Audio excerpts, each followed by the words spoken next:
Тензиите на Блискиот Исток продолжуваат и покрај напорите за нови преговори за ставање крај на конфликтот. Американските сили пресретнале повеќе ирански балистички ракети и беспилотни летала лансирани кон Ормудскиот теснец.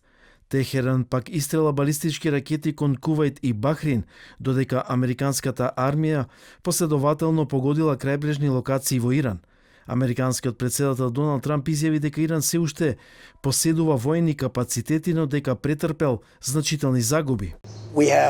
Повеќето фабрики за дронови се уништени. Имаат неколку ракети и дронови. Би рекол, процентуално можеби 22% од нивните ракети. Тоа се многу ракети, но не е она што беше кога првпат нападнавме.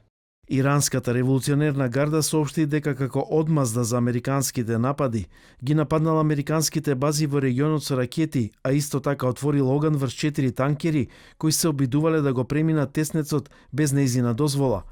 Иранскиот министр за надворешни работи Абас Аракчи ги отфрли обвинувањата на либанскиот председател Џозеф Аун дека Техеран се меша во внатрешните работи на Бејрут во време на војната меѓу Израел и Хезболах. Врз основа на коментарите на Аун, некој би можел да помисли дека Иран окупирал 1/5 од Либан, раселил 1/4 од либанците и ја бомбардира неговата земја секој ден. Доколку Либан беше адут за преговарање за Иран, одамна ќе имавме договор. Спасете го Либан од неговиот вистински непријател.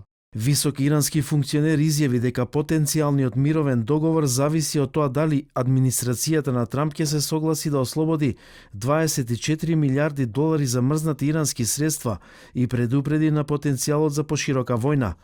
Според Светската програма за храна на Обединетите нации, конфликтот на Блискиот Исток ги изложува милиони луѓе на ризик од глад, а дури 45 милиони луѓе се соочуваат со акутна прехранбена несигурност, доколку цените на нафтата останат околу $100 за барел.